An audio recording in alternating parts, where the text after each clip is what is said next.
ఇంకా సంశ్లిష్టం చూడండి ఒకసారి. సమాపక అసమాపక క్రియలు రెండూ కలిసి ఉన్న పద సముదాయంనే సంశ్లిష్ట వాక్యం అంటారు. నేను చెప్పాను ముందు, అందులో ఒకటి లేదా అంతకంటే ఎక్కువ అసమాపక క్రియలు, ఖచ్చితంగా ఒకటి మాత్రం సమాపక క్రియ ఉండాలి మై డియర్ ఫ్రెండ్స్, దాన్నే సంశ్లిష్ట వాక్యం అంటారని చెప్పాను. ఇంకా ఏమో రెండో నిర్వచనానికి వెళ్దాం.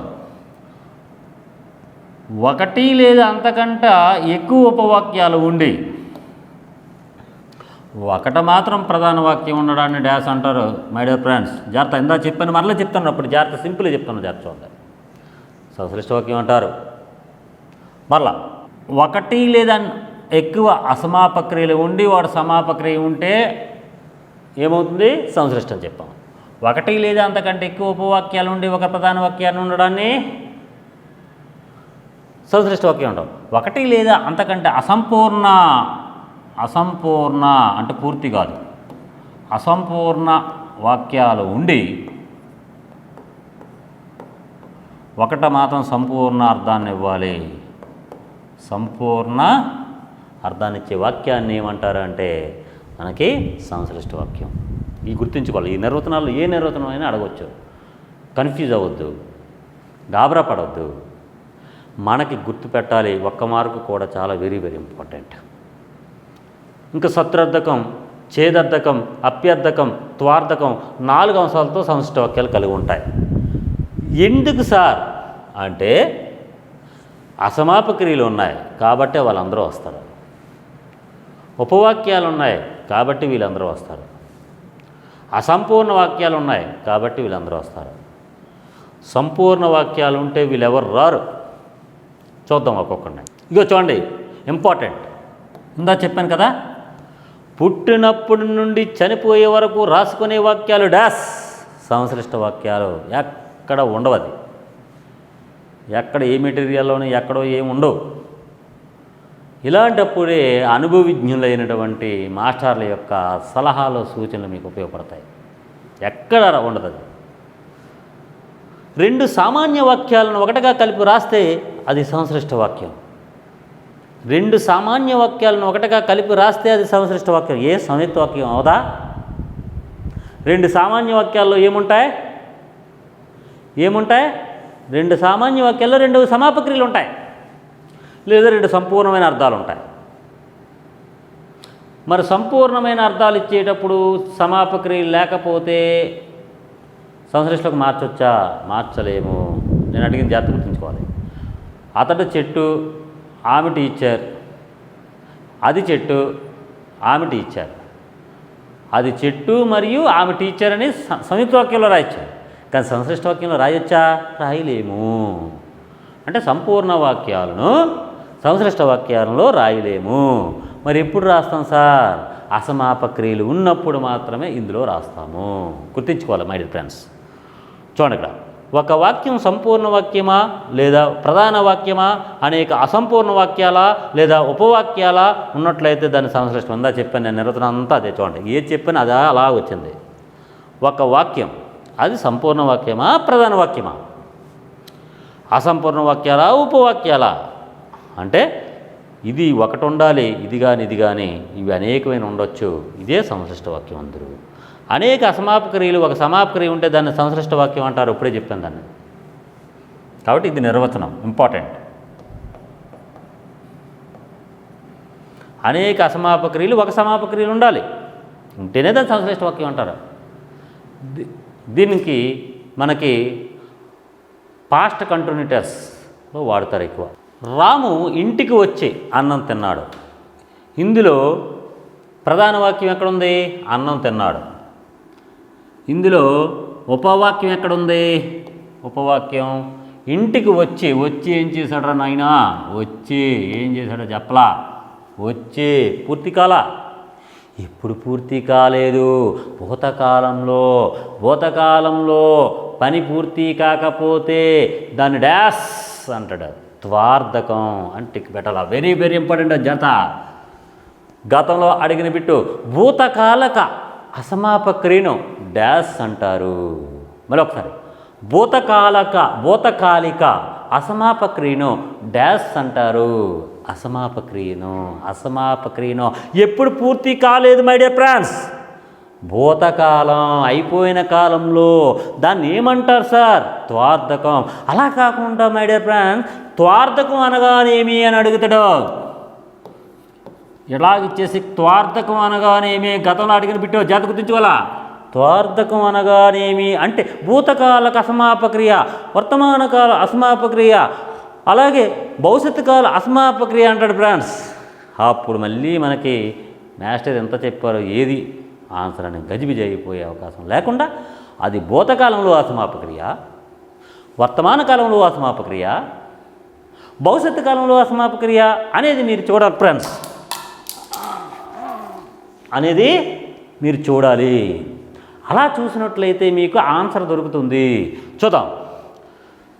భూతకాల అసమాపక్రియను డాష్ అంటారని అడిగితే త్వార్థకం.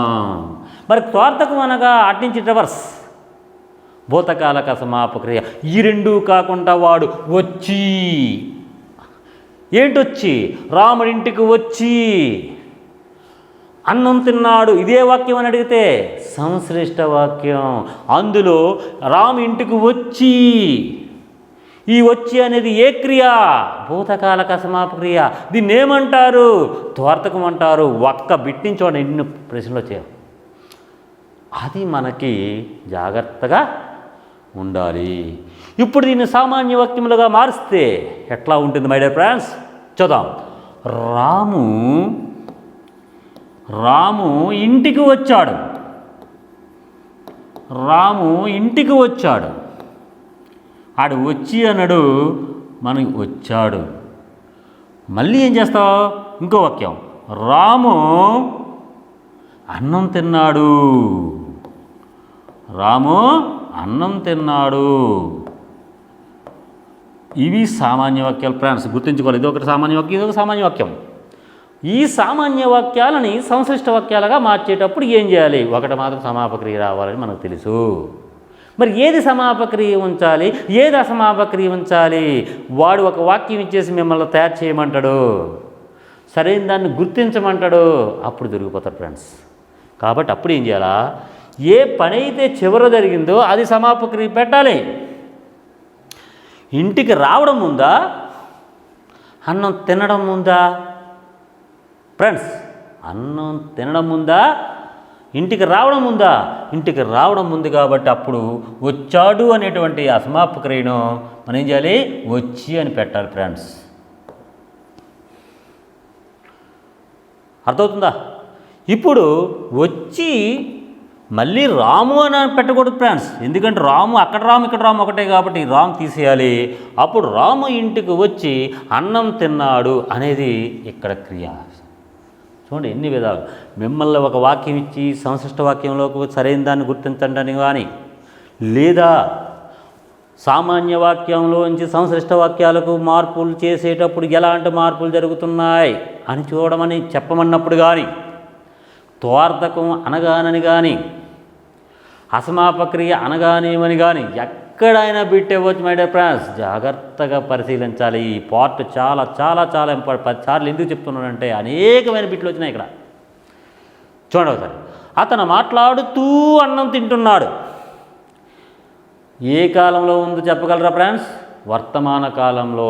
వర్తమాన కాలంలో సమాపక్రియ అసమాపక్రియ అని చూసుకోవాలి ఫ్రెండ్స్. అసమాపక్రియ ఎలాగా? తింటూ, ఉంటూ, చేస్తూ, వెళ్తూ, పూర్తవలా అలా అవలేని క్రియలని అసమాపక్రియలు అంటారు ఫ్రెండ్స్. మాట్లాడుతూ కీవర్డ్. ఇక్కడ ఈ అనే ప్రత్యయం వచ్చింది కాబట్టి భూతకాలకు అసమాపక్రియ. ఒకసారి ఇలా అడిగాడు, ఈ అనే ప్రత్యయము ఎందులో వస్తుంది? భూతకాలకు అసమాపక్రియ. భూతకాలంలో వస్తుంది, త్వార్థకంలో ఉంటుంది. ఏడిది? ఈ ప్రత్యయం. చూసారా ఎన్ని విధాలుగైనా వాడు అడగొచ్చు. మన దగ్గర కంటెంట్ ఉండాలి. ఇప్పుడు తూ, టూ అని ప్రత్యయాలు పట్టుకోవాలి. ఎలా? అతను మాట్లాడుతూ అన్నం తింటున్నాడు. పాపం బల్లాది లేదు, కూర్చోడానికి టైం లేదు. మనలా గ్రూప్ 4 గేమ్ చదువుతున్నాడు ఏమాత్రం. అతను మాట్లాడుతూ అన్నం తింటున్నాడు. దాన్ని సామాన్య వాక్యంలోకి మార్చగలరా? మార్చవచ్చు. ఎట్లా? అతను అతను మాట్లాడుతున్నాడు. అతను మాట్లాడుతున్నాడు.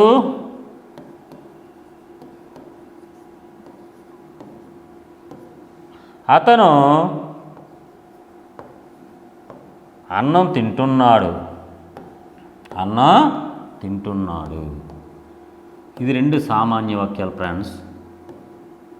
ఇప్పుడు మనం ఏం చేస్తాను, అతను అనేది క్యాన్సల్ ఒక అతను సంశ్లిష్ట వాక్యంలోకి మార్చాలి కాబట్టి అతను మాట్లాడుతూ ఉన్నాడు కాబట్టి మాట్లాడుతున్నాడని సమాపక్రియ అయిపోయింది. మనం ఏం చేస్తాం, మాట్లాడుతూ ఉన్నాడు. మాట్లాడుతూ ఉన్నాడు. మాట్లాడుతూ ఉన్నాడులో ఈ తూ అనేది ఉంచేసి నాడు అని తీసేయాలి. అప్పుడు అన్నం తింటున్నాడు. ఎందుకు మాట్లాడడం ముందా అన్నం తినడం ముందా అనేది ప్రశ్నించుకుంటే మీరు చివరిదానికి సమాపక్రియ ఉంచాలి. ముందు జరిగిన పనులన్నీ అసమాపక్రియలు ఉంచాలి ఫ్రెండ్స్. ఇది జాగ్రత్త గుర్తుంచుకోవాలి. ఓకే, చూడండి ఇక్కడ బిట్టాలకు వస్తుంది. వర్తమాన కాలంలో అసమాపక్రియని డాష్ అంటారు. గతంలో అడిగాడు నాయన, జాగ్రత్తగా గుర్తుంచుకోవాలరా నాన్న, ఈ పార్ట్ వెరీ వెరీ ఇంపార్టెంట్. వర్తమాన కాలంలో అసమాపక్రియ డాష్ అంటాడు. సత్రార్థకం. సత్రార్థకం అనగా డాష్. వర్తమాన కాలంలో అసమాపక్రియ. ఇవన్నీ ఎందులో ఉంటాయి, సంశ్లిష్ట వాక్యంలో ఉంటాయి. క్లియర్? అలా కాకుండా తూ టూ అని ఎక్కడ వస్తాయి, వర్తమాన కాలంలో అసమాపక్రియలో వస్తాయి. ప్రత్యయాలు అడిగితే ఎలాగడిగినా మీరు జాగ్రత్తగా ఉండాలి ఫ్రెండ్స్. ఓకే, అంటే ఇక్కడ కాలాల బట్టి మనం మార్చుకోవాలి. చూడండి, ఇక్కడ వానల కురిసి పంటలు బాగా పండాయి. వానలు కురిసాయి, దాని పని అది చేసింది, కానీ పంటలు పండాయి. వానలు కురవక పంటలు పండలేదు. వానలు కురవపోతే పంటలు పండలేదు అంటే బాగుంది. వానలు కురిసాయి, పంటలు పండాయి. హేతు అంటే ఏంటి, కార్యకారణం ఉంటుంది. కార్యం అంటే పని, కారణం అంటే ఉంటుంది. ఒకవేళ వర్షాలు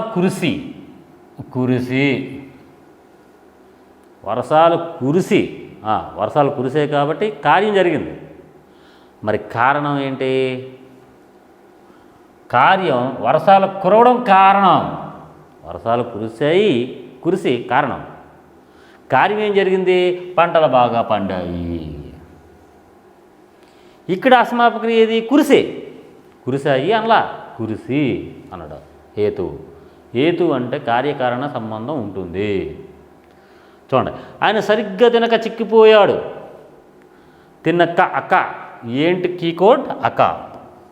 జాగ్రత్త మై డియర్ ఫ్రెండ్స్. అక వచ్చిందంటే అది ఖచ్చితంగా సత్రార్థకం వ్యతిరేక పదమే. ఆయన సరిగ్గా తినక చిక్కిపోయాడు. ఏది, ఆయన సరిగ్గా తిని లావయ్యాడంటే అదేది వాక్యం, కానీ అతను సరిగ్గా తినక చిక్కిపోయాడు కాబట్టి అక వచ్చింది. కాబట్టి హేతువార్థక వ్యతిరేకార్థకం అని గుర్తించాలి. వాడు బాగా చదివితే పాస్ అవుతాడు.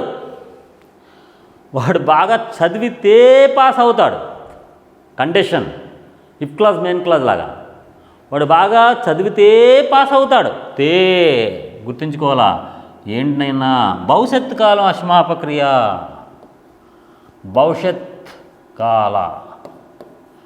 భవిష్యత్తు కాలంలో పని పూర్తయిందా, అవలేదు.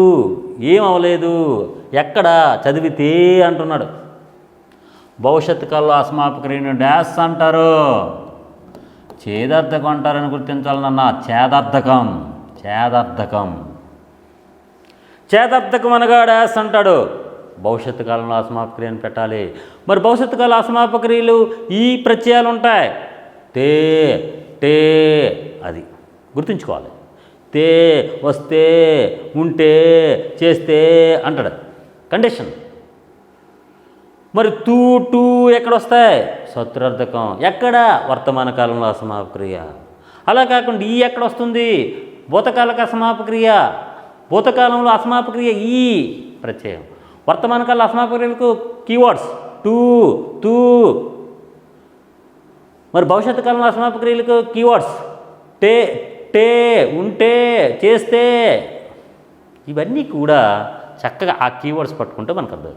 మరి రవి బాగా చదివినా పాస్ కాలేదు. ఇది ఇది చూడండి పాపం, ఇది దౌర్భాగ్యం. రవి బాగా చదివినా పాస్ కాల. ఈణ అనే ప్రత్యయం కనబడింది అనుకో మీకు, ఈణ చదివినా పూర్తవలా. ఏ వాక్యం సార్? అప్యర్థకం. గుర్తుంచుకోవాలి. ఈణ అనే ప్రత్యయం ఎక్కడొస్తుంది? అప్యర్థకం. బాగా చదివినా పాస్ కాల, ఆడు దరిద్రం ఇంకా అంతే అప్యర్థకంలో. ఇక్కడ ఆయన సరిగ్గా తినక చిక్కిపోయాడు. వాళ్ళ కురిసి పంటలు బాగా పండాయి. ఇక్కడ రవి బాగా చదివి పాస్ అయ్యాడు అంటే హేతువార్థకం. కానీ ఇక్కడ రవి బాగా చదివిన ఈణ అనే ప్రత్యయం గుర్తుంచుకోవాలి. పాస్ కాలేదు, అప్యర్థకం. ఇంకా చూడండి సంయుక్త వాక్యాలు. సమప్రాధాన్యం గల రెండు సామాన్య వాక్యాలు కలిసి ఒక వాక్యంగా ఏర్పడడాన్ని సంయుక్త వాక్యం అంటారు. ఒకసారి గుర్తుంచుకోవాలా. ఇందాక సంశ్లిష్ట వాక్యంలో నిర్వచనం వేరు, సామాన్య వాక్యంలో నిర్వచనం వేరు, ఇప్పుడు సంయుక్త వాక్యంలో నిర్వచనం వేరు. రెండు సమప్రాధాన్యం, నువ్వెంత నేనెంత సమానం. ఈ మధ్యలో మంత్రి పదవులు ఇచ్చారు మనకి. నువ్వెంత నేనెంత. చాలామందికి ఇగో నువ్వెంత నేనెంత అంటే ఇక్కడ రెండు సమప్రాధాన్యం గల వాక్యాలు, రెండు ప్రధాన వాక్యాలు, రెండు సమాపక్రియలు, రెండు సంపూర్ణ వాక్యాలు. చూడండి ఎన్ని నిర్వచనాలు వచ్చినాయో ఒకసారి మరలా. రెండు సమప్రాధాన్య వాక్యాలు ఉంటే డాష్ బిట్టు ప్రేమ చేస్తాడు. సమప్రాధాన్యం.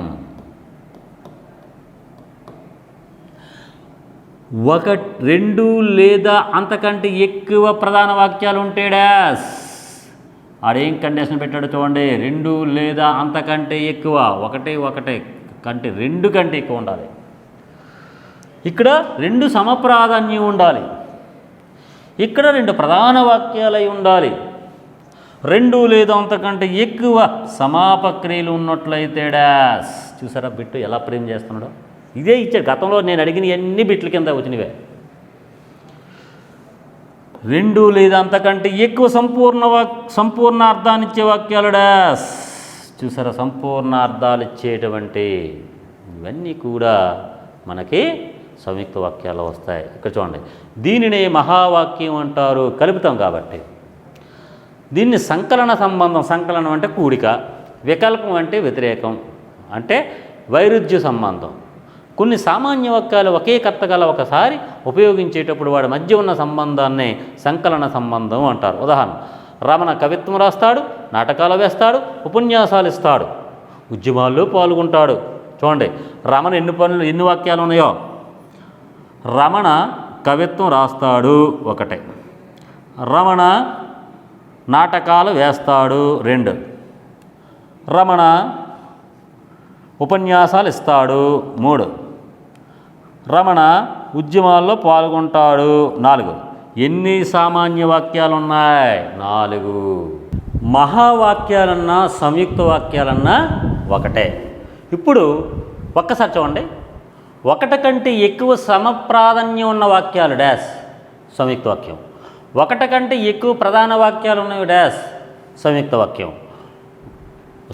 రెండు కంటే ఎక్కువ సమప్రాధాన్యం ఉన్న వాక్యాలు సంయుక్త వాక్యం, రెండు కంటే ఎక్కువ ప్రధాన వాక్యాలు ఉన్న వాక్యాలు సంయుక్త వాక్యం, రెండు కంటే ఎక్కువ సమాపక్రియలు ఉన్న వాక్యాలు సంయుక్త వాక్యం, రెండు లేదా అంతకంటే ఎక్కువ సంపూర్ణ వాక్యాలు ఇచ్చేవి సంయుక్త వాక్యాలు. ఇన్ని విధాలుగా మనకు ప్రశ్న వచ్చే అవకాశాలు ఉంది మై డియర్ ఫ్రెండ్స్. జాగ్రత్తగా పరిశీలించి వాడు ఏ విధంగా అడిగినా మీరు గుర్తుపట్టాలని ఈ టెక్నిక్స్ మీరు ఫాలో అవ్వాలి. చూడండి ఒకసారి, దీనినే మహావాక్యం అంటారు. సంకలన సంబంధం, వికల్ప సంబంధం, వైరుధ్య సంబంధం. కొన్ని సామాన్య వాక్యాలు ఒకే కర్త గల ఒకేసారి ఉపయోగించేటప్పుడు వాడి మధ్య ఉన్న సంబంధాన్ని సంకలన సంబంధం అంటారు. చూడండి, రమణ కవిత్వం రాస్తాడు, నాటకాలు వేస్తాడు, రమణ నాటకాలు వేస్తాడు, రమణ ఉపన్యాసాలు ఇస్తాడు, రమణ ఉద్యమాల్లో పాల్గొంటాడు. ఇక్కడ రమణే కర్త, అన్ని పనులు చేస్తున్నాడు. ఈ అన్ని పనులు చేసినట్టు వ్యక్తి కర్తే కాబట్టి ఒక కర్తే. అప్పుడు మనం ఏం చేస్తామంటే ఈ క్రియలన్నీ రాస్తాం. రమణ కవిత్వం రాస్తాడు, రమణ నాటకాలు వేస్తాడు, రమణ ఉపన్యాసాలు ఇస్తాడు, రమణ ఉద్యమాల్లో పాల్గొంటాడు. ఇలాంటి దాన్ని సంకలనం అంటారు. సంకలనం అంటే కూడిక. అంటే ఈ సంకలనం ఒకే కర్త గల ఒకేసారి ఉపయోగించేటప్పుడు వాటి మధ్య ఉన్న సంబంధాన్ని సంకలన సంబంధం అంటారు. వికల్ప సంబంధం. ఇందులో నామబంధాలకు ఓ వచ్చి చేరుతుంది. వికల్ప సంబంధం అంటే ఓ అనే ప్రత్యయం వచ్చి చేరుతుంది. ఎట్లా? రాజు ప్లస్ ఓ రాజో, రవి ప్లస్ ఓ రవో. రాజో రవో వస్తారు, రాజో రవో వస్తారు. ఎవరు వస్తారు చెప్పలేము. రాజు రవో వస్తారు అనేటువంటిది వైరుధ్య సంబంధం. రెండు వాక్యాలు వచ్చేటప్పుడు విషయాల మధ్య వైరుధ్య భావ సంబంధం. రెండు వాక్యాలు వచ్చేటప్పుడు ఆ విషయాల మధ్య వైరుధ్య భావ సంబంధం ఉన్నప్పుడు కానీ, అయితే అని వస్తాయి. మీరు ఎట్లా పట్టుకోవాలి? ఎక్కడ బిట్ ఎలా ప్రేమ్ చేస్తాడో చూద్దాం. సంకలన సంబంధం ఎందులో ఉంటుంది? సంయుక్త వాక్యంలో ఉంటుంది. సంకలన సంబంధం అనగానేమి? ఒకే కర్త అనేకమైనటువంటి క్రియలు చేస్తున్నప్పుడు అనేకమైనటువంటి క్రియల్లో కూడా కర్త ఒకరే కాబట్టి ఒకేసారి కర్త రాసి ఆ క్రియలన్నీ రాయాలి. దీన్ని సంకలనం సంబంధం అంటాం. ఇంక రెండోది ఏంటి అంటే వికల్ప సంబంధం. వికల్పం అంటే ఓ అనేటువంటి ప్రత్యయం రాజో రవో వస్తాడు అనేటప్పుడు దాన్ని వికల్ప సంబంధం అంటాం. ఇంకా వైరుధ్య సంబంధం. వైరుధ్య సంబంధం అంటే వ్యతిరేకం. కాబట్టి దీనికి వచ్చే ప్రత్యయాలు ఏంటంటే కానీ, అయితే. నేను వెళ్ళాను కానీ ఈ కానీ అనే పదం అన్నా కాని పదం. కాని అనే పదం కాని పదం. కాని అన్నాడంటే మనకి కౌంట్ డౌన్ స్టార్ట్ అవునట్లు లెక్క అనమాట.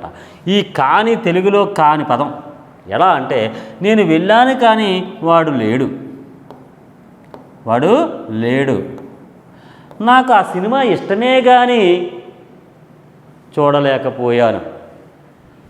నాకు ఈ హాస్టల్లో ఉండడం ఇష్టమే కానీ అని చెప్తాడు తల్లిదండ్రుల దగ్గర. వాడు హాస్టల్లో వేసి వస్తారు తల్లిదండ్రులు. ఈ పిల్లవాడిని ఒరే నాన్న ఇక్కడ నుండి బాగా చదువుకోరా, రేపు చదువుకొని ఈ సెలవులోకి ఇంటికి వద్దు కానీ నీకు నచ్చిందో లేదో చూడంటే అన్నీ చూసుకొని వస్తాడు. మనవాడు ఊర్లో చాలా చక్కగా ఆటపాటలతో ఎంజాయ్ చేస్తూ ఉన్నాడు. ఒకేసారి మనవాడు హాస్టల్లో పడేటప్పటికి నాన్న నాకు ఇష్టమే కానీ అని మొదలెడతాడు. అంటే ఈ కాని పదం అంటే ఈ కాని అనేటువంటి పదం మనకి వైరుధ్య సంబంధం. అలాగే అయితే అనేటువంటి క్రియలు వచ్చినట్లయితే అవి వైరుధ్య సంబంధం కలుగుతాయి. ఆమె మంచిదే కానీ గర్వం ఎక్కువ. ఆమె మంచిదే కానీ గర్వం ఎక్కువ. వైరుధ్య సంబంధం. మంచిదే కానీ ఏముంది? వైరుధ్యం, గర్వం ఉంది. కిషోర్ అవినీతిపరుడైతే నీతులు వల్లిస్తాడు. అవినీతిపరుడు అయితే అవినీతిపరుడు. ఇక్కడ అవినీతి అనేటువంటి దుష్ట సాంప్రదాయం. వాడేం చేస్తున్నాడు? మనకు నీతులు వల్లిస్తున్నాడు. వైరుధ్యం. గమనిక చూడండి ఒకసారి. And, but, or, so, why మొదలైన అనుసంధాన పదాలు వస్తాయి. ఇవి మనకి ఇంగ్లీషులో ఎక్కడ వస్తాయి? ప్రెజెంట్ కంటిన్యూ టెన్స్లో వస్తాయి. ఎక్కడ? వైల్ అనేది. మళ్ళీ ఈ సోదట్లు అవి బట్ట అని ఎక్కడ వస్తాయి? కాంపౌండ్ సెంటెన్స్లో వస్తాయి. ఈ కాంపౌండ్ సెంటెన్స్ని మనం ఏమన్నాము తెలుగులో? సంయుక్త వాక్యం. సంయుక్తం అంటే కలపడం.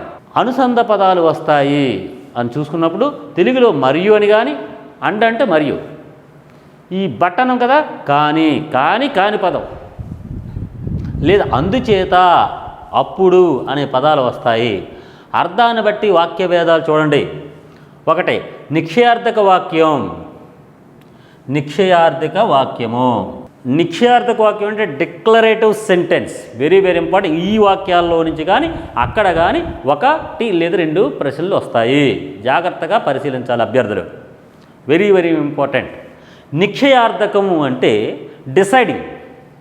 నేను రేపు స్కూల్కి వస్తాను అంతే, డిసైడింగ్. ఇంకా లేదు. ఇంకా 600 100 ఖచ్చితంగా జరగవలసిందే.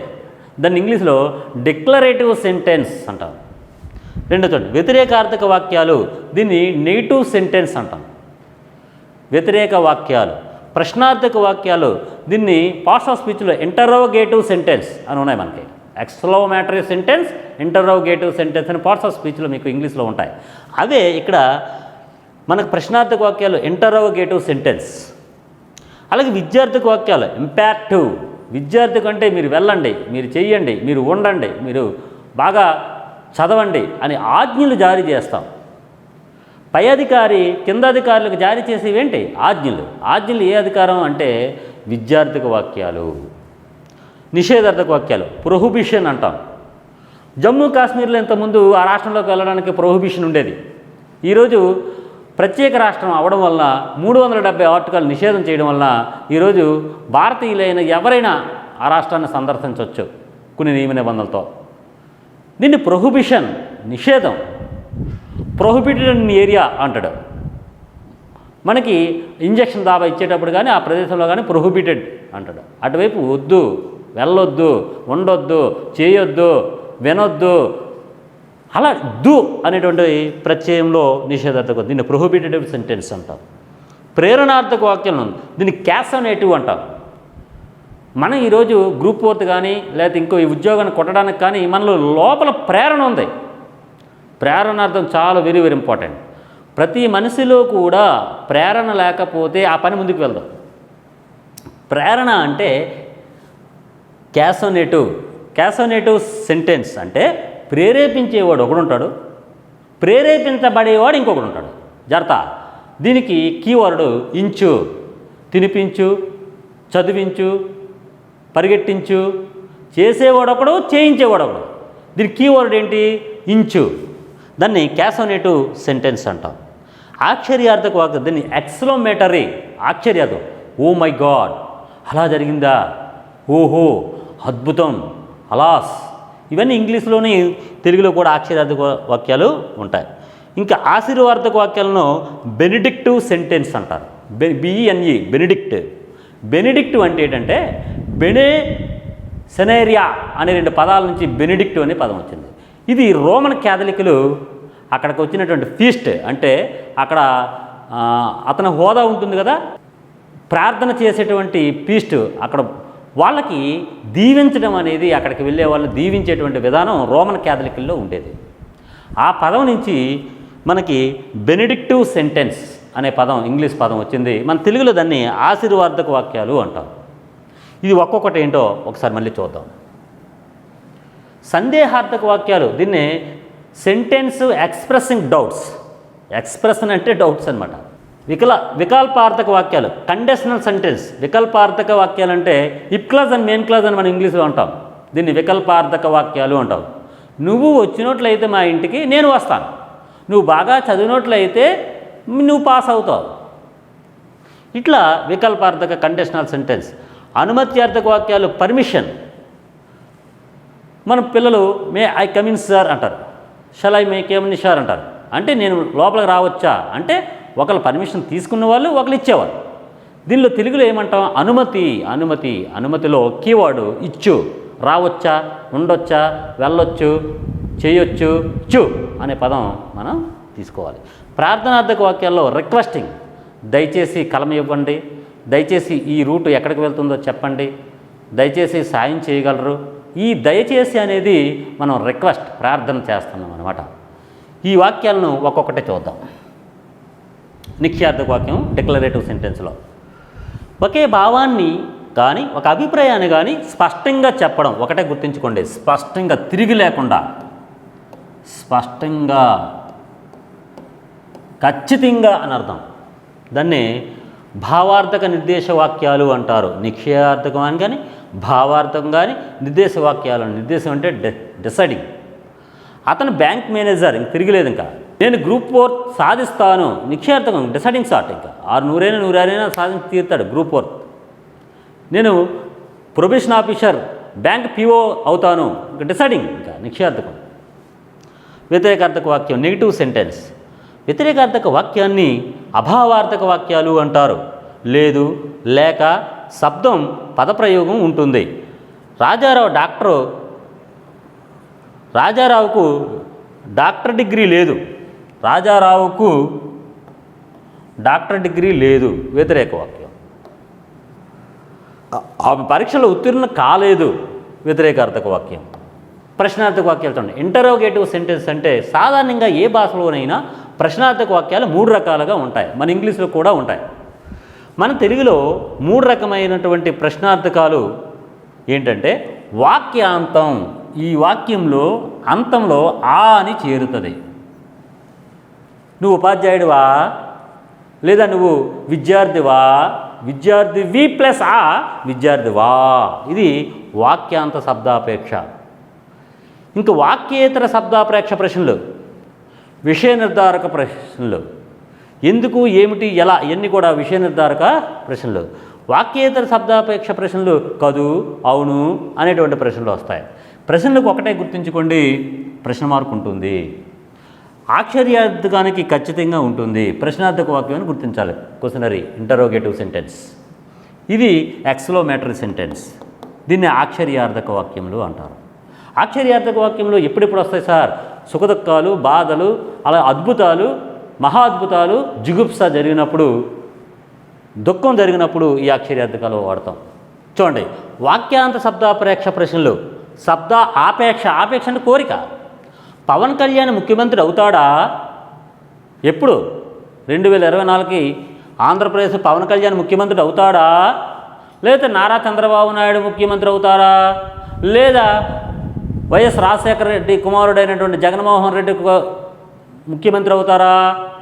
ఆ అనేది మనం చేర్చడం వల్ల వాక్యాంత ఆపేక్ష. చూడండి, అవుతాడు ప్లస్ ఆ చేర్చడం వల్ల, గతంలో బిట్టాడు చేత ఆ చేర్చడం వల్ల వచ్చేటువంటి ప్రశ్నార్థకాల్లో ఈ క్రింది వల్ల సరైన దాన్ని గుర్తించండి. వాక్యాంత. వాక్యాంత ప్రశ్నల్లో ఈ క్రింది వాళ్ళు ఏ ప్రత్యయం వస్తుంది? ఆ. ఇలా గుర్తుంచుకోవాలి. జగన్ సుపరిపాలన అందిస్తాడా? అందిస్తాడు ప్లస్ అందిస్తాడా ప్రశ్నార్థక వాక్యం. ఇంక వాక్యేతర శబ్దాపేక్ష ప్రశ్న చూడండి. వాక్యేతర శబ్దాపేక్ష ప్రశ్నలో వాక్యాల్లో కాకుండా ఏ అనేది ఉంటుంది.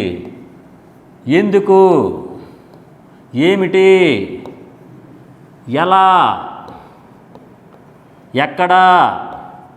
ఈ ఏ అనేటువంటిది ఎక్కడైతే కనబడింది నీకు ఖచ్చితంగా అది వాక్యేతర ప్రశ్నార్థక వాక్యాలు. ప్రశ్నలు గతంలో జూనియర్ లెక్చరర్లో ఎలా అడిగాడు, అసలు ప్రశ్నార్థక వాక్యాలు ఎన్ని అన్నాడు. 1, 2, 2, 3, 3, 4, 4, 4.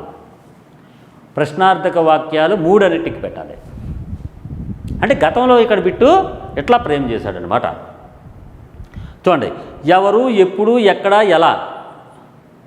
మనకి మాయలోడి సినిమాలోనూ బాబు మోహన్ అంటాడు, ఎందుకు, ఏమిటి, ఎలా, ఎక్కడ అని అడిగితే చాలు మన జీవితం అయిపోయింది అంటాడు.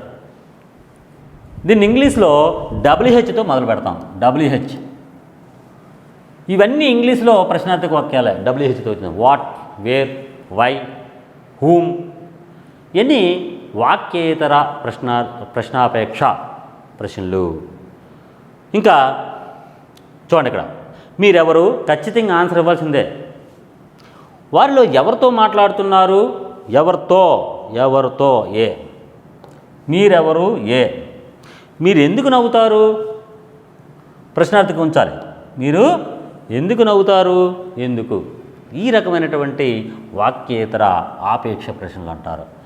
విషయ నిర్ధారక ప్రశ్నలు. విషయం అవునా కాదా డిసైడింగ్ చేసి ఎస్ ఆర్ నో ఇంగ్లీష్లో. మన తెలుగులో చూడండి, కదు, కదా చేరటం వల్ల ఇవి ఏర్పడతాయి. రాణి నృత్యం చేస్తుంది కదూ, చేస్తుందా చేయదా? ఒకటే మాట, చేస్తుంది, చేయదు. ఎస్ ఆర్ నో, అవునా కాదు. అందుకే కదు, కదా అనే ప్రత్యయాలు చేరుతాయి. ఇవేంటి? విషయాపేక్ష, విషయ నిర్ధారక ప్రశ్నలు. విషయాన్ని నిర్ధారించుకోవడం, అవునా కాదా. నిర్ధారణ అంటేనే డిసైడింగ్. వాక్యేతర ప్రశ్నలు. వాక్యేతర ప్రశ్నలు. వాక్యాంతర ప్రశ్నలు. వాక్యాంతర ప్రశ్నలో ఆ చేరుతుంది. విషయ నిర్ధారక ప్రశ్నలో కదు, అవును, అవునా అని చేరుతుంది. మరి వాక్యేతర ప్రశ్నలో ఏ చేరుతుంది? ఎందుకు, ఏమిటి, ఎలా, ఎక్కడ. మనం కాంపిటేటివ్లు చదివేటప్పుడు 3 అంశాలు జాగ్రత్త గుర్తుంచుకోవాలన్నా. 1, ఈ అంశాన్ని ఎందుకు చదువుతున్నాం. 2, ఈ కంటెంట్లో ఏముంది, ఏమిటి ఉంది, దీన్ని ఎలా సాధించాలి, ఎలా గుర్తుపెట్టుకోవాలి అని చూసుకుంటే ఎలాంటి ప్రశ్న ఇచ్చినా మీరు చేయగలరు. చాలామంది ఏంటంటే పేజీలు కాంపిటేటివ్ చదువుతుంటారు. ఎందుకు, ఏమిటి, ఎలా, అంతే. ఆ 3 ప్రశ్నలు చేసుకొని ఆ కంటెంట్ని మన మైండ్లో పెట్టుకుంటే వాడు ఎలా ప్రశ్న ఇచ్చినా మనం ఈజీగా గుర్తుంచుకోండి. విద్యార్థక వాక్యాలు చూడండి. రాణి నృత్యం చేస్తుంది కదూ, ప్రశ్నార్థక వాక్యం. మరి ఇక్కడ మాస్టారు కదు అని ఆశ్చర్యార్థకం ఉంది కదా, మరి ఇది ఆశ్చర్యార్థకమా ప్రశ్నార్థకమా, మళ్ళీ సందేహం వస్తుంది అభ్యర్థులకి. ఆశ్చర్యార్థకం ఉన్నంత మాత్రాన అది ఆశ్చర్యార్థకం కాదు. మరి ఏంటి సార్, కదు, కదా అని పదాలు కనబడితే ఖచ్చితంగా అది ప్రశ్నార్థక వాక్యం గుర్తుంచుకోండి మై డియర్ ఫ్రెండ్స్. ఇంకా విద్యార్థక వాక్యాలు ఇంపాక్టివ్ సెంటెన్స్. విధిని తెలియజేసే వాక్యాలనే విద్యార్థక వాక్యాలు. మధ్యమ పురుషులకి ఆజ్ఞలు జారీ చేసే వాక్యం ఏదని అడిగాడు గతంలో. జాత బిట్టు మళ్ళీ ఒకసారి మై డియర్ ఫ్రెండ్స్ ఒకసారి గుర్తించండి. నేను ప్రశ్న దాన్ని ప్రేమ చేసే విధానం చూడండి. మధ్యమ పురుషులకు ఆజ్ఞలు జారీ చేసే వాక్యం డాష్ అన్నాడు అంతే. మధ్యమ పురుషు అంటే ఎవరు గుర్తించాలి. ముందు పురుషులు అంటే ఏంటో నేను చెప్పాను ముందు వీడియోలో. ఉత్తమ పురుష, మధ్యమ పురుష, ప్రథమ పురుష. ప్రథమ పురుష అంటే ఇంగ్లీష్లో థర్డ్ పర్సన్ గుర్తుంచుకోవాలి. అంటే అదేమన్నాడు ప్రశ్న, మధ్యమ పురుషులకు ఆజ్ఞలు జారీ చేసే వాక్యం ఏది. చూడండి ఎంత విచిత్రంగా అడిగాడు అసలు ప్రశ్న. మధ్యమ పురుషులకు ఆజ్ఞలు జారీ చేసే వాక్యం ఏది. ఇక్కడ మధ్యమ పురుష అంటే ఎవరు, నీవు, మీరు.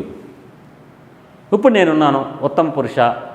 నేను ఏదైనా పని చెప్పాలంటే ఎవరు చెప్పాలా, ఎదరో చెప్పాలి. ఎదరెవరు, మధ్యమ పురుష. ఎక్కడో ఉన్నాడు ప్రథమ పురుష. నా ఎదురున్న వాళ్ళకి ఆజ్ఞలు జారీ చేస్తాను కాబట్టి మధ్యమ పురుషుకి ఆజ్ఞలు జారీ చేసేటువంటి వాక్యం ఏదైనా ఉందంటే అది ఖచ్చితంగా విద్యార్థక వాక్యం అని మీరు గుర్తించాలి. విధిని తెలియజేసే వాక్యాలే విద్యార్థక వాక్యాలు. నువ్వు నా వెంట్రా ఆజ్ఞ, మీరు వెళ్ళండి, వెళ్ళి ఆ పని చేయండి, మీరు ఆ పని చేయండి. ఇండి, నేను ఎలా గుర్తుపట్టాలి సార్, ఇండి, వెళ్ళండి, ఉండండి, చేయండి. ఇండి అని ప్రత్యయం గుర్తుంచుకోవాలి. క్రీ మీద ఇండి అని చేరుతుంది. ఈ నెక్స్ట్ నిషేధార్థక వాక్యం, ప్రొహిబిటివ్ సెంటెన్స్. ఇందా చెప్పినట్టు ప్రొహిబిటివ్ అంటే నిషేధం. నిషేధాన్ని తెలియజేసే వాక్యాలే నిషేధార్థక వాక్యాలు. బిట్టలుగా అడుగుతారంటే ఆజ్ఞ జారీ చేసే వాక్యాలు డాష్ విద్యార్థక వాక్యాలు, నిషేధాన్ని జారీ చేసే వాక్యాలు డాష్ నిషేధార్థక వాక్యాలు. ఓకే, నిర్ధారణ చేసేటువంటి వాక్యాలు డాష్, ఖచ్చితంగా చెప్పేటువంటి వాక్యాలు డాష్ విద్యార్థక వాక్యాలు.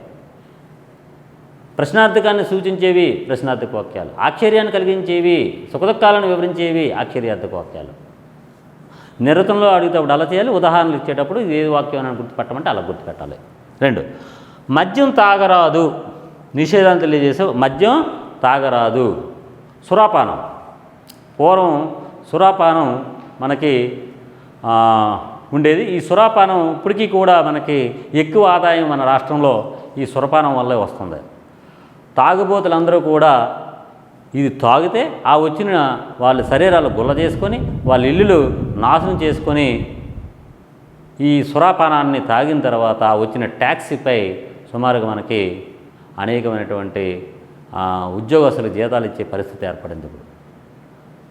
కానీ ఇది సిగరెట్ తాగకూడదని ఉంటుంది. సిగరెట్ మీద పొగ త్రాగరాదని సినిమాలు వేస్తుంటాడు ఆడు, సిగరెట్ కాల్చే సీన్ వచ్చేటప్పుడు. కానీ చిన్నది వేస్తాడు. అలాగే ఆల్కహాల్ తాగరాదని ఇస్తాడు, అది చేయకూడదని పన్నే చేస్తారు. కానీ నిషేధం చేయరు. కానీ అవన్నీ నిషేధ వాక్యాలు. మద్యం తాగరాదు, హెల్మెట్ లేకుండా డ్రైవింగ్ చేయరాదు, హెల్మెట్ లేకుండా డ్రైవింగ్ చేయరాదు అంతే. విద్యార్థులు ఫోన్లు మాట్లాడరాదు. మనకి ఈరోజు ఫోన్ ఎట్లా అయిపోయిందంటే ఒక పక్క డ్రైవింగ్ చేస్తుంటాడు, ఒక పక్క ఫోన్ మాట్లాడుతుంటాడు, ఒక పక్క ఏమో ఇందులో లేనమవుతాడా డ్రైవింగ్ అనే చేస్తాడా. ఒకే వ్యక్తి 2 పనులు చేయలేడు కాబట్టి యాక్సిడెంట్లు ఎక్కువ అవుతున్నాయి. చేయకూడదంటే హెల్మెట్ వాడండి విద్యార్థక వాక్యం. హెల్మెట్ లేకుండా డ్రైవింగ్ చేయరాదు నిషేధార్థక వాక్యం. విద్యార్థులు ఫోన్లు మాట్లాడరాదు నిషేధార్థక వాక్యం. ఏది చేయకూడదో అది చేయకూడదు, ఏం చెయ్యాలో అది చెయ్యాలి. 2 తప్పే. చేయవలసింది చేయకపోయినా, చేయకూడదు చేసినా 2 తప్పే. కాబట్టి మనకి ఈ నిషేధార్థక వాక్యాలు. ఇంకా ప్రేరణార్థక వాక్యాలు క్యాసనేటివ్ సెంటెన్స్ అంటాం. ఒకరు చేసేవారు మరి ఒకరు చేయించేవారు, అలా చేయించడాన్నే ప్రేరణార్థక వాక్యాలు అంటారు. అమ్మ నన్ను చదివించింది. చూడండి, కన్న తల్లి మనసు, కన్న తల్లి మనసు, అమ్మ మనసు వెన్నలాంటి మనసు, కష్టపెట్టబోకు కన్న తల్లి మనసు, నష్టపెట్టబోకు నాన్న పనులు, తల్లిదండ్రులు అన్న దైవ సన్నిపులారా, లలిత సుగనజాల తెలుగు బాల, లలిత సుగనజాల తెలుగు బాల, కష్టపెట్టబోకు కన్న తల్లి మనసు, నష్టపెట్టబోకు నాన్న పనులు, తల్లిదండ్రులు అన్నవారు మన దైవంతో సమానం. భగవంతుడు అన్ని చోట్ల ఉండకుండా అమ్మని నాన్నని సృష్టించారు. మాతృదేవోభవ, అందుకే పురాణాలు కూడా మాతృ అంటే తల్లి, ఆ రుణం మన ప్రపంచంలో తీర్చలేనటువంటి మాట. అలాంటి తల్లి మనకి అమ్మ నన్ను చదివించింది. మొట్టమొదట గురువు ఎవరంటే అమ్మ. ఈ అమ్మ ఆదిశక్తి, అవసరమైతే పరాశక్తి, మనం చదివించేటువంటి కల్ప తల్లి, విద్య తల్లి, మన ఇంటి ఇల్లాల. ఇలాంటి అమ్మ మనల్ని ఈ స్థాయికి రావడానికి, ప్రతి ఒక్కరూ అభివృద్ధి చెందడానికి కన్నతల్లి యొక్క అభయస్థం ఉంటుంది. శివాజీ కానీ అనేకమైనటువంటి చరిత్రలో ఎంతోమంది తల్లిని ప్రేరణగా తీసుకొని అభివృద్ధి చెందినటువంటి అభ్యర్థులు, విద్యార్థులు మోరల్గా, రోల్ మోడల్గా తీసుకొని కష్టపడి విజయాన్ని, సక్సెస్ని అందుకున్నటువంటి ఎందరో అభ్యర్థులు మనకి కళ్ళ ముందు కనబడుతున్నారు. దాని అంతటికీ మూలం తల్లి. అలాంటి తల్లి నన్ను చదివించింది, అమ్మ నన్ను చదివించింది. నువ్వు చదివావు, ఆవిడ చదివించింది. చదివించిన వాళ్ళు ఉన్నారు కాబట్టి నువ్వు చదువున్నావు. ఆవిడ వాళ్ళు తెచ్చే రూపాయి నీకు ఇవ్వకపోతే ఏం చదువుతావు? కాబట్టి ప్రేరణ కల్పించింది ఆవిడ. కాబట్టి చదివించి, మాస్టర్ ఎలా గుర్తుపట్టాలి సార్? ఇంచి అనే పదాన్ని కీవర్డ్ ప్రేరణార్థకంలో కనబడితే ఖచ్చితంగా పెట్టాలి. మా ఉపాధ్యాయుల వల్ల నాకు ప్రేరణ వచ్చింది. మనం ఒకరోజు అనుకుంటాం, ఐఏఎస్ ఆఫీసర్ వచ్చి ఒకరోజు ఉపన్యాసం ఇస్తూ ఉంటాడు.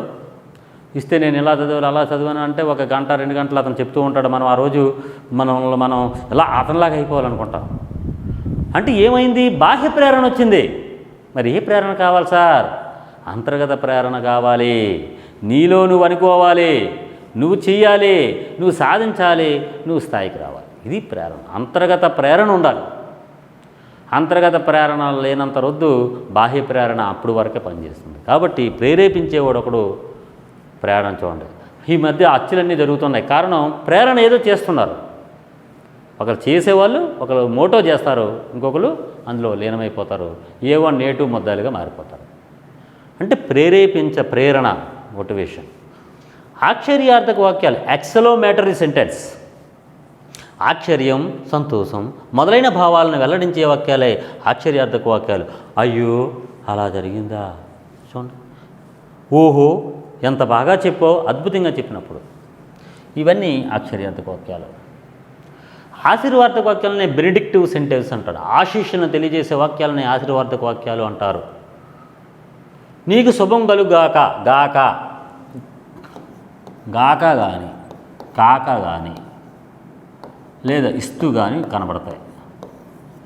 విద్యా ప్రాప్తిరస్తు, దీర్ఘాయుష్మాన్ భవతి. ఇలాంటి మనం దీవించేటప్పుడు ఆశీర్వాద వాక్యాలు అంటాం అన్నమాట. సందేహార్థ వాక్యాలు, దీన్ని సెంటెన్స్ ఎక్స్ప్రెసింగ్ డౌట్స్ అంటారు. సందేహాన్ని తెలియజేసే వాక్యాలనే సందేహార్థక వాక్యాలు. ఆమె వస్తుందో రాదో, క్రీకి ఏం చేరింది, ఓ అనేది చేరింది, జాత ఓ అనే ప్రత్యయం చేరితే అది ఖచ్చితంగా సందేహార్థక వాక్యమే. ఓ వస్తుందో రాదో, ఈవేళ వాన వస్తుందో రాదో, వాడు రేపు పాఠం చెప్పడానికి వస్తాడో రాడో, సందేహం, డౌట్ ఎక్స్ప్రెషన్స్. వికల్పార్థక వాక్యాలు కండిషనల్ సెంటెన్స్. రేపు వాన వస్తుందో రాదో, వస్తుంది ప్లస్ ఓ వస్తుందో, రాదు ప్లస్ ఓ రాదో. ఏదో ఒక విషయాన్ని చెప్పి దాని మీద ఆధారపడి జరగడానికి మరొక విషయం చెబితే దాన్ని వికల్పార్థక వాక్యం అంటారు. ఒకసారి మళ్ళీ, ఏదో ఒక విషయాన్ని చెప్పి దాని మీద ఆధారపడి జరగడానికి మరొక విషయం చెబితే దాన్ని వికల్పార్థక వాక్యం అంటారు. నువ్వు వస్తే నేను వస్తాను, నువ్వు వస్తే నేను వస్తాను కండిషన్ ఇస్తే, నువ్వు చదివితే ఉత్తీర్ణులు అవుతావు, నువ్వు వండితే మేము తింటాం. ఇవి వికల్పార్థక వాక్యాలు, కండిషన్ అంటాం అనమాట. ప్రార్థనాత్మక వాక్యాలు, ప్రార్థిస్తే ఉదాహరణ, దయచేసి నన్ను కాపాడండి, దయచేసి ఒక కలం ఇవ్వండి, దయచేసి చూడండి ఇక్కడ దయచేసి. ఈ సభకు వచ్చేసిన అతిథులందరూ దయచేయండి అన్నాం. ఈ సభకు ఇచ్చేసినటువంటి అతిథులందరూ దయచేయండి అన్నాను. ఈ సభ ఇంతటితో ముగిసింది దయచేయండి అన్నాను. ఏంటి, రెండు దయచేయండి కదా. మొదటిది రండి అని అర్థం, రెండోది వెళ్ళిపోండి అని అర్థం. అంటే ఈ దయచేసి అంటే కైండ్లీ, దయచేసి నా మీద దయ ఉంచి అంటాం. లేఖ రాసేటప్పుడు దయ ఉంచి నాకు ఈ పని చేయవలసిందిగా కూర్చున్నాం. ఇలాంటప్పుడు ప్రార్థనాత్మక వాక్యాలు అంటాం. అనుమతార్థక వాక్యంలో అనుమతులు ఏముంటుంది, ఇచ్చు. ప్రార్థనాత్మకంలో దయ చేసి అని పదం కనపడితే, అనుమతార్థకంలో ఇచ్చు, రావచ్చు, ఉండొచ్చు, వెళ్ళొచ్చు, కాపాడొచ్చు, చు అనేది రావాలి కీవర్డ్. సామర్థ్య వాక్యాలు, సమర్థత అంటే నీ స్కిల్, నీ సామర్థ్యం, కెపాసిటీ. నేను 100 ఇడ్లీ తినగలను. ఎన్ని ఇడ్లీలు? 100 ఇడ్లీ. అతని కెపాసిటీ అది, 100 ఇడ్లీ తినగలను. లేదా నేను గ్రూప్ 1 కొట్టగలను, కళ. నేను ఐఏఎస్ ఆఫీసర్ సాధించగలను. నేను గ్రూప్ 4 ఎగ్జామ్ ఫస్ట్ ర్యాంక్ తెచ్చుకోగలను. కళ అనే పదాలు నీకు ఎక్కడైతే కనబడతాయో అది నీ స్కిల్, సామర్థ్యం. క్రియా ప్రాధాన్యతను బట్టి వాక్యాలు, కర్త ప్రధాన వాక్యం, కర్మ ప్రధాన వాక్యం, భావ ప్రధాన వాక్యం. ఇవి ఏంటో చూద్దాం. క్రియా ప్రాధాన్యత బట్టి వాక్యాలు. కర్త ప్రధాన వాక్యం, ఇందులో క్రియాపదం కర్తలకు ప్రాధాన్యత ఇస్తుంది. కర్త ఎవరు అని ప్రశ్నించుకుంటే కర్త ఖచ్చితంగా వస్తుంది. కర్తరీ వాక్యం, దీన్ని యాక్టివ్ వాయిస్, పాసివ్ వాయిస్ అంటారు. కర్తరీ వాక్యం అంటే ఎవరు, కర్మనీ వాక్యం అంటే ఎవరిని, ఏం చేశారు, క్రియ. ఈ మూడు మనకి ఇంపార్టెంట్. కర్త, రాముడు రావణును చంపను. ఈ డు అనేటువంటిది ప్రథమ విభక్తి చేరింది, జాగ్రత్త గుర్తుంచుకోవాలి.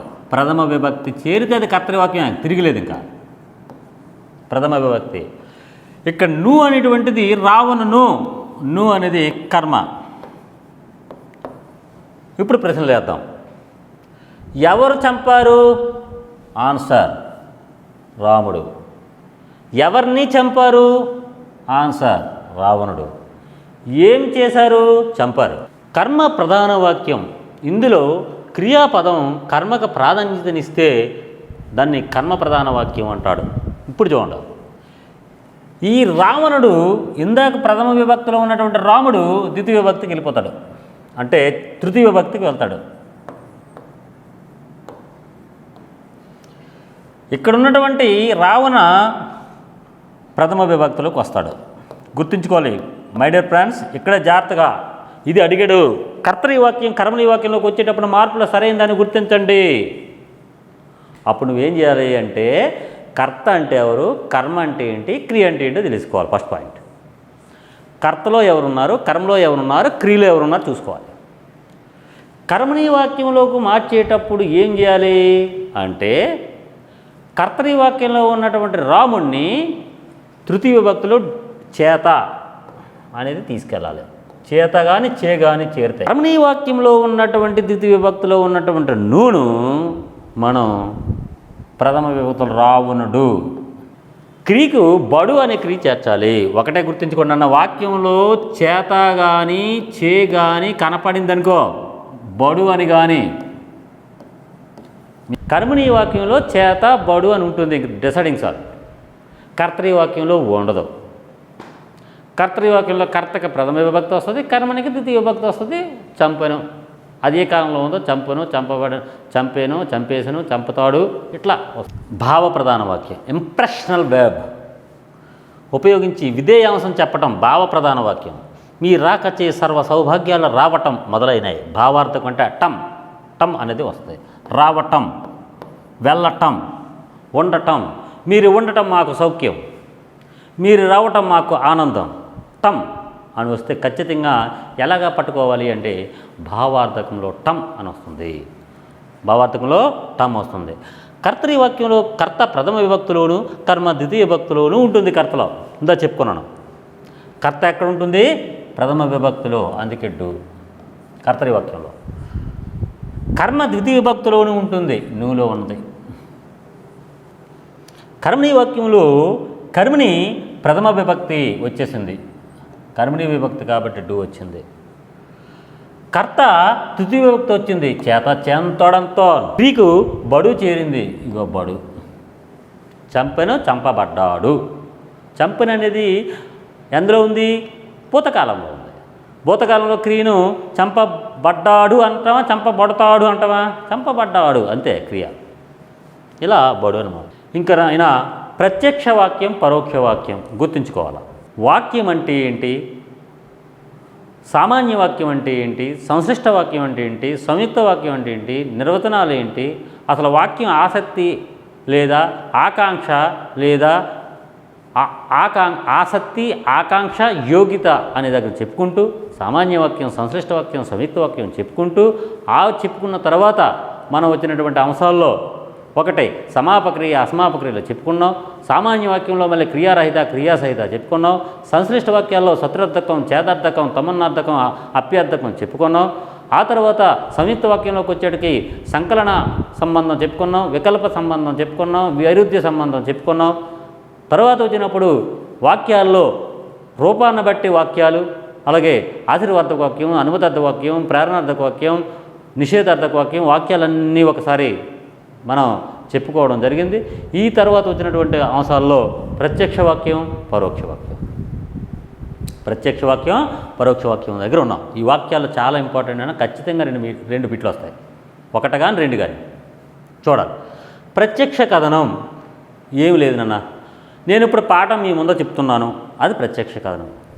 మీరు వచ్చి ఈ పాఠాన్ని ఎవరు చెప్పారు అని ఎవరైనా అడిగారు అనుకోండి, పలానా రమణ మాస్టర్ చెప్పారు అని అన్నారనుకోండి, అప్పుడేమవుద్ది? పరోక్ష వాక్యం.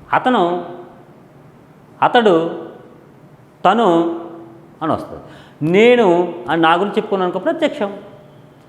నా మాటలనే ఇంకొకరి ద్వారా చెప్పామనుకోండి పరోక్షం. అంతే ప్రత్యక్ష వాక్యం. దీన్ని ఇంగ్లీష్లో డైరెక్ట్ అండ్ ఇండైరెక్ట్ స్పీచ్ అంటాం. తెలుసుకోవాలి, ఇంగ్లీష్ కూడా తెలుసుకోగలిగితే మనకి ఈజీగా. ఇంగ్లీష్లో కూడా మీకు 25 మార్కులు ఉంది కాబట్టి ఇది అది కరెక్ట్ చూసుకొని కొట్టాలి.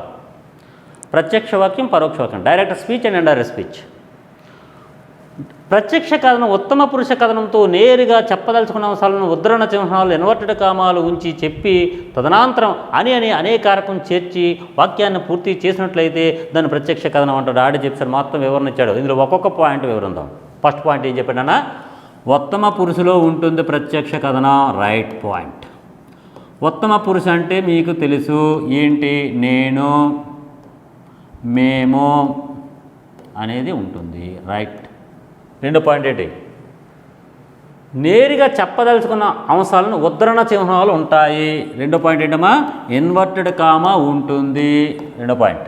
ఈ ఇన్వర్టెడ్ కామా తరువాత అని ఉంటుంది. మూడో పాయింట్. ఇలా 3 పాయింట్లు ఉన్నట్లయితే అది ప్రత్యక్ష కథనం అని మీరు ఐడెంటిఫై చేయాలంతే, తిరగలేదు. ఇంకా పరోక్ష కథనంలోకి వెళ్తాం. సందర్భానుసారంగా పురుషులను మార్చాలి. పురుషులంటే ఏంటి, నేను మేము అని అన్నాడు, అప్పుడు నువ్వేం చేస్తావు, తను తాము అని మార్చావు. First point. పురుషులు మార్చిమన్నాడు, మార్చేసావు. 2, ఉద్ధరణ చిహ్నాలు లేకుండా, ఉద్ధరణ చిహ్నాలు లేపేయాలి. ఏవి ఇవి, ఇట్లు తీసేస్తావు. ఇంకా 3వ పాయింట్, ఇక్కడ అని ఉంది, క్రియతో అని కలిపేస్తావు. క్రియతో కలపాలి. ఇన్వర్టెడ్ కామా లేపేసావు కానీ క్రియతో. ఉదాహరణకి చెప్పారు ప్లస్ అని ఉంటుంది ఎక్కడ, ఇన్వర్టెడ్ కామాలో ఇందులో. కానీ ఇక్కడ చెప్పారని కలిపేస్తావు. చెప్పారని ఊపోతుంది, యా మీదకి వచ్చి చెప్పారని అని అంటావు. ఒక్కసారి మళ్ళీ ఐడెంటిఫై చేసుకుంటున్నా. ప్రత్యక్ష వాక్యంలో ఉత్తమ పురుష నేను మేము ఉంటుంది. రైట్. ఉద్ధరణ చిహ్నాలు ఉంటాయి. రైట్. అనేటువంటి అనికారకం, దీన్ని ఏమంటారమ్మా, అనికారకం అంటారు. ఇది చూసుకోవాలి. అనికారకం ఉంటుంది. రైట్. ఇప్పుడు పరోక్ష వాక్యంలోకి ఏం మార్పులు వస్తే చూద్దాం. ఉత్తమ పురుషులో నేను అంటే తను, మేము బహువచనం కాబట్టి తాము, లేదా అతడు, వారు అని వస్తుంది సందర్భాన్ని బట్టి. 2 ఇన్వర్టెడ్ కామా తీసివేయాలి. 3 క్రియతో కలిపి అనికారకం చెయ్యాలి. అంతే. ఈ 3 చేసినట్లయితే తెలుగులో మీరు ఈజీగా ప్రత్యక్ష వాక్యం, పరోక్ష వాక్యం పట్టవచ్చు. చూడండి ఒకసారి, వెరీ వెరీ ఇంపార్టెంట్. నేను అనేది ఉత్తమ పురుష తానుగా మారింది చెప్పాను ఇప్పుడే. ఒకవేళ నీకు అన్నాం, నీకు అంటే ఎవరు? మధ్యమ పురుష. నీకు అనేటప్పుడు మనకి నాకుగా మార్చాలి. సారీ, ఇక్కడ నీకు, ఇక్కడ నాకు అని ఉండాలి. నీకు నాకు, రైట్. నాకు ఇక్కడ ఉండాలి, నీకు ఇక్కడ. మేము తాము. మేము అంటే ప్రత్యక్ష వాక్యం, తాము అంటే పరోక్ష వాక్యం. నా తన, నీ నా. ఇక్కడ నా నీగా మారుతుంది. నా యొక్క, తన యొక్క, మాకు తమకు, మా యొక్క తమ యొక్క, నాకు తనకు, నీ యొక్క వాని యొక్క, వాడి యొక్క, వారి యొక్క అని వస్తుంది. నేను తను, మేము తాను. ఇలా ఇవన్నీ ప్రత్యక్ష కథనంలో ఉన్నటువంటి ఉత్తమ పురుషులు, బహువచనాలు, ఏకవచనాలు. ఇక్కడ పరోక్ష కథనంలో ఉన్నటువంటి ఏకవచనాలు, బహువచనాలు. కాబట్టి ఈ విధమైనటువంటి మార్పులు చూసుకోవాలి.